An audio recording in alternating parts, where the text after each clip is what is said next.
Hello and good evening everyone. Welcome to a new episode of Investing Fool. In today's video, we will discuss what has been happening in the market, what has been happening in the portfolio. We are due for the rebalancing on 16th, so 15th would be Independence Day and we would rebalance on 16th as per the prices of 14th.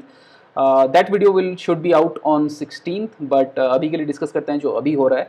So before we move on, the familiar disclaimer कि none of these are financial recommendations or advice or suggestion or anything. ये like we try to have this in bold in red at the bottom of every slide so that you can see it clearly that none of this is financial advice. It's just for educational purpose. And let's move on. So what has been happening in the market? The market is sort of taking like a breather. We reached that 25,000 बड़े जोश में we kind of reached there, but after that we have sort of fallen. There were global headwinds and now there are some other factors as well, right? And because of this we have been hovering around like a range. There is no like correction or anything. This shouldn't be called as correction. But we are broadly, if you look at this chart of Nifty 500, right, we are broadly where we were at the beginning of July, right? And similar is with I think other indices also. If you look at indices today, like the performance, everything was down. चाहे mid cap हो, small cap हो, large cap हो, everything. Nifty 50 was down 0.85. Next 50 down more than 1%. Our benchmark index, which is Nifty 500, was down 1%.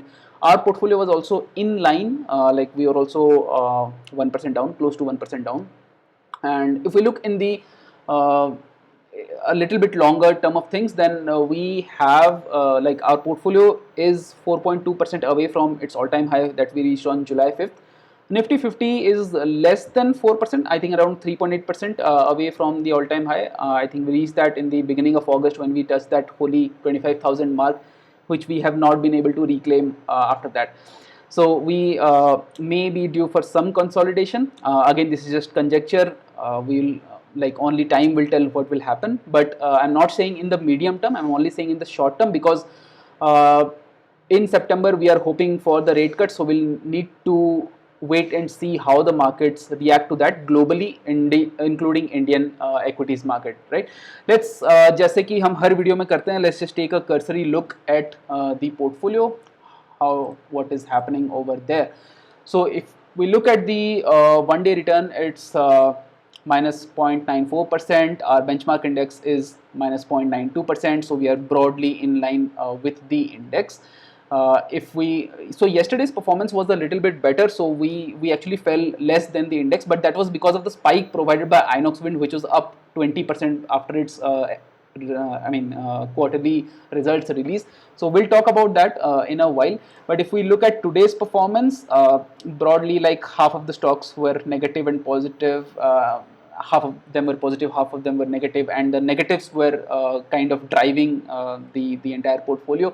So we look at major losers like Zydus Life, 5.6%. Even after such good earnings, Zydus Life has been falling for 2 sessions straight.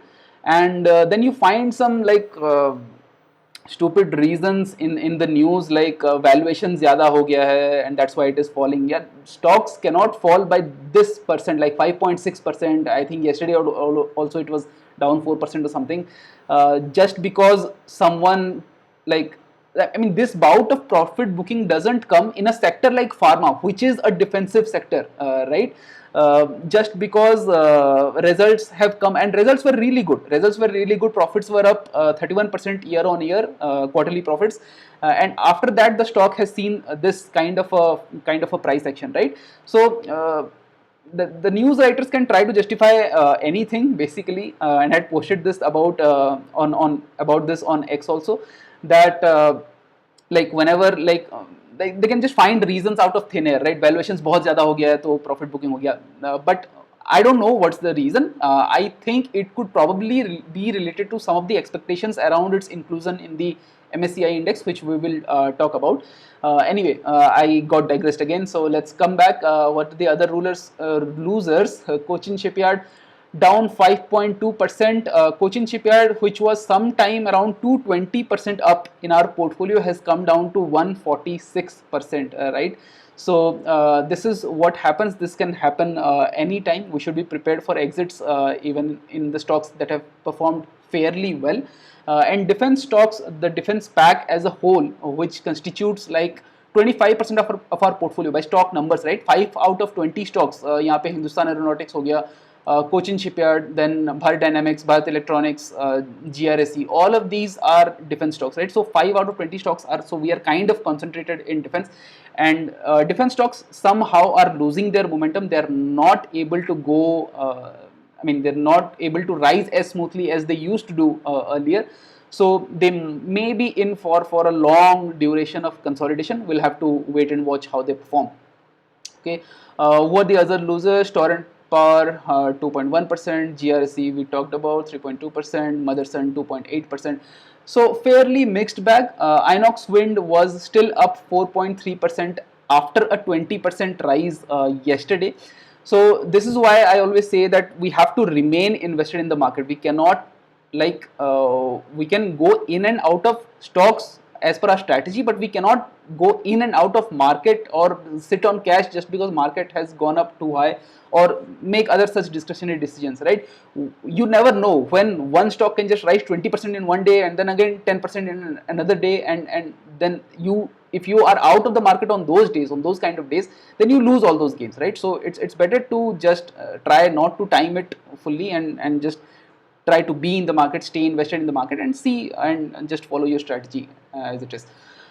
Okay, going back here, we will need to talk about the MSCI index rejig. You would have seen this news almost everywhere. So these are the 7 new stocks that are getting included in the index, and do note that the changes will be effective from August 30. So whatever new inflows will come in these stocks, those are expected. You might have seen numbers on X, 120 million, 200 million USD might flow in this stock, 150 million in some other stocks. Those all are estimations.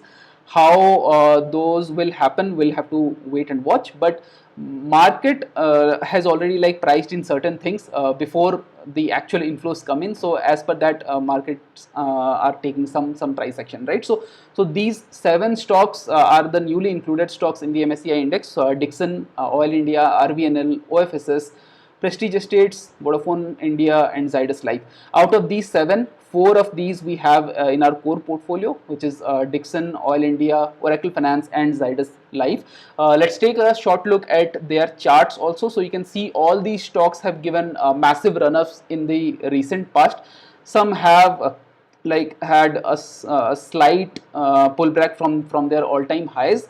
And because of such kind of performance, these stocks are getting included in MSCI, but it is kind of a self-reinforcing circle, because the market also expects that because these are going to be included in MSCI, and it has some weight in mind on how much weight the stock will get. So because of that, they are also accorded a premium, right? So these stocks run up even further. So whatever news we are discussing, whatever things we are discussing, be it earnings, be it these MSCI index rejigs or anything, we should know that all of these are almost always factored in by the market, right? And so market has factored in all this months ago. If Nifty is going to change some index in September, market would have thought of that 3 months ago. Okay, Zomato is going to be included in Nifty 50 or something like that, right? So, but when the actual news comes, minor adjustments may be there here and there, कि मतलब इतना सोचा था, इससे थोड़ा सा कम आ गया है, थोड़ा सा ज़्यादा हो गया, तो थोड़ा सा adjust कर लेते हैं. But the majority of the bulk of the news is already factored in the price almost always. So we should always keep that in mind. One other thing related to the MSCI is that India's weight in the emerging markets index is actually close to 20% now, and it is closing in on China. So China's weight has decreased slightly. It is around 24%, and India is on way. If the stock market keeps growing like that and China's market is not performing, right? So if our market keeps growing like that, we may be in the long term or in the medium to long term, we may even surpass China. So India and Taiwan probably could surpass China here. If we look at our own contribution, we will be close to 20% with this rejig, and we might reach close to 22% by the end of 2024. We would at least definitely be more than 20% by the end of 2024. Defense stocks consolidation we already talked about. This is a risk that we always run of sector rotation, be it any strategy, not just in momentum. We should talk about Inox Wind a little. So why this amazing run in Inox Wind, right? So Zomato also, when it started, when a company is in losses and it generates profits for the first time, right? The market just rewards it. So that is what happened with Inox Wind. So there was a 65 crore loss in Q1 FY24. So just the previous corresponding quarter last year, and this time it was a profit of 47 crores.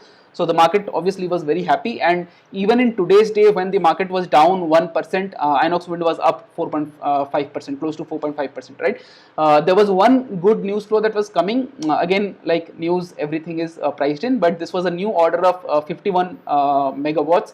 And I think these, so these are like wind turbine generators or WTGs that Inox Wind manufactures, and then maintenance contracts are also given for that. So 51, because these are these would be like 17 units of 3 megawatt each. So that is I think that is how the project is structured.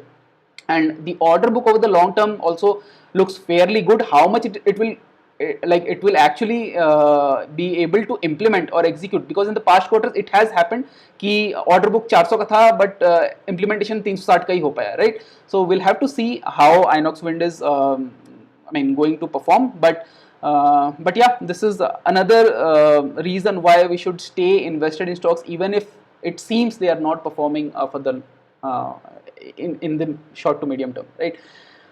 And okay, so news is noisy in the short term. Why I wanted to show these two charts is look at these two stocks. Zydus Life, the earnings came plus 30% year on year quarterly profit. Bharat Dynamics, disastrous results, minus 83% year on year. But if you look at the price section, see, most of these were already factored in, right? So market participants already knew that the results are going to be bad or something. Defense, the entire stock anyway has been like, people have been saying it is overvalued for like 2 years now, right? And so somewhere they will start turning around, somewhere they will start falling. I'm not saying the sector as a whole is falling, but if you look at the kind of results BDL has given, right? So this kind of a price action is justified. But even so, when the news came after that, the stock actually made a very good recovery on that day, and today also it didn't fall much. But look at a stock like Zydus Life, which has given amazing results. Like in all news reports, you can see that the stock is like the stellar earnings results, and this is in a sector like pharma, which is overall doing good currently. It is a defensive sector. Even then, the stock is falling this much, and then news reports come like valuation concern की वजह से it is falling. I don't think that is the case. This could probably be related to how much weight the market was expecting Zydus Life to get in the MSCI. Versus how much it will actually get. So probably the market is making some adjustments regarding that. I do not think that the long-term trend, like this is a sharp fall. Of course, this is a sharp fall. I'm not denying that. But I'm not saying that the long-term trend for Zydus Life or the pharma stocks in general is going to be negative. So we should keep a watch on their space.